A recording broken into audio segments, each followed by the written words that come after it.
ସେବା କରିବା ସମାଜ ହେଇଯାଇଥିଲା ଭାଇ। ଯାହାକୁ ତୁ ପିଲାଦିନେ ବୋଉ ବୋଉ କରି ଡାକୁଥିଲୁ,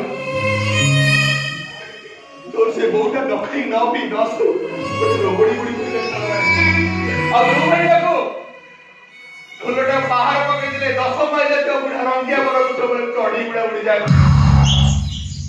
ସେ ପିଲା ଢୋଲ ପିଲା ଚୋପ ବସିଯିବା ଚଢେଇବା ଉଡ଼ିଗଲେ ଖାଲି ଚଢେଇବା। ଯୋଉ ଭାଇଟା ଢୋଲକୁ ବାହାର ପକେଇଲେ, ଯୋଉ ଭାଇଟାକୁ ଢୋଲକୁ ବାହାର ପକେଇଲେ, ଯୋଉ ଭାଇଟା ଢୋଲକୁ ବାହାର ପକେଇଲେ, ଢୋଲକୁ ବାହାର ପକେଇଲେ 10 ମାଇଲ ଦୂରରେ ଥିବା ରଙ୍ଗିଆ ବରଗଛ ଉପରେ, 10 ମାଇଲ ଥିବା ବୁଢା ରଙ୍ଗିଆ ବରଗଛ ଉପରେ ବସିଥିବା ସମସ୍ତ ପକ୍ଷୀ ଗୁଡାକ ଉଡି ଯାଆନ୍ତି। ବସିଥିବା ସମସ୍ତ ଚଢେଇ ଗୁଡା ଉଡି ଯାଆନ୍ତି। ସେଇ ଭାଇଟା ତୋରି କଥା ଭାବି ଭାବି ଢୋଲ ପିଠା ଚୋପ କାଟି ତାଳ କରି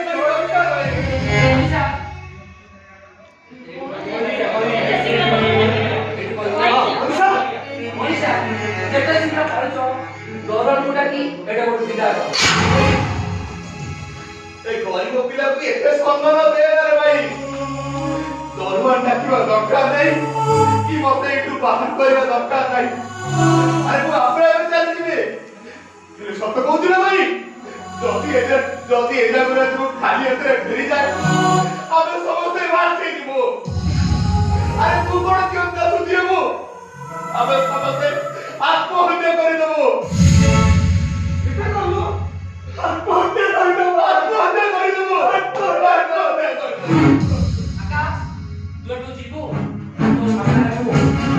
ଭାଇ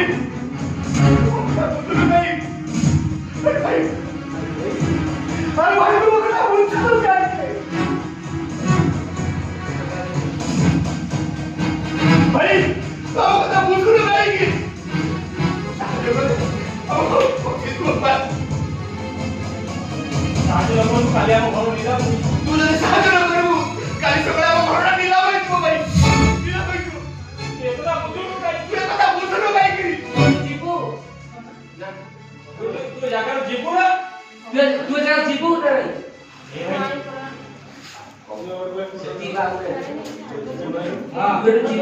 ଭାଇ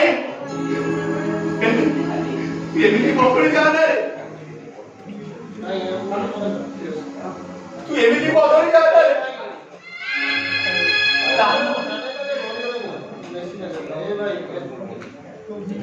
ଏ ଭାଇ ଏମିତି ବଦଳି ଯାଆରେ। ତାହେଲେ ମତେ ଗଛ ଉପରେ ଥିବା ବବରୁ ଏମିତି ରୂପ ବଦଳିବା ଦେଖିଲେ, ଭାଇ ତୋର ଏମିତି ରୂପ ବଦଳିବା ଦେଖିଲେ ଗଛ ଉପରେ ଥିବା ବବରୁ ପେଣ୍ଡି ଉପରେ ବି ଆତ୍ମହତ୍ୟା କରିଦେବେ। ଏତେ ବଡ ସ୍ୱାର୍ଥପର ହୁଅନ୍ତି ଭାଇ। ତାର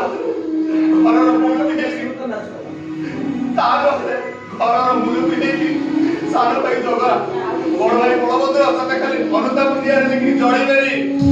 ବରଂ ରତ୍ନ ସିଂହାସନ ଛାଡି ବଡ ଦଣ୍ଡକୁ ଚାଲିଯିବେ।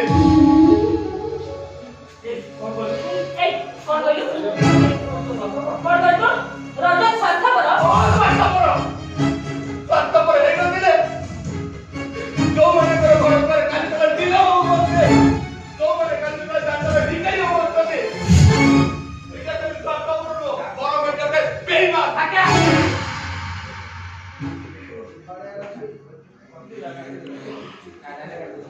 ହଁ ସ୍ୱାର୍ଥପର ହେଇଲେ ତ ତା ପାଇଁ ଯୋଉମାନଙ୍କର ସର୍ବସ୍ୱ ସରିଯାଇଛି ଏଇଟା ଖାଲି ସ୍ୱାର୍ଥପର ନୁହଁ, ବରଂ ଏଟା ବେଇମାନ।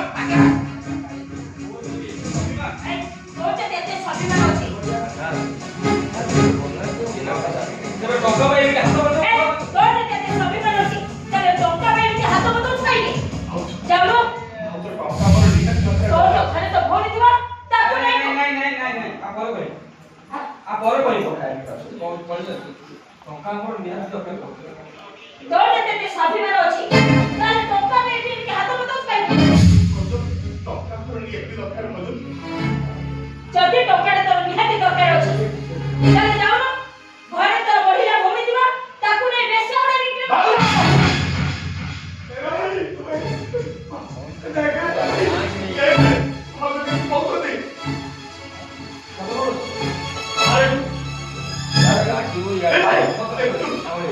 କହୁଛନ୍ତି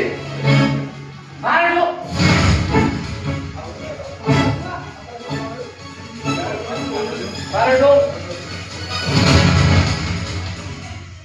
मारो मारो आहुरी मारो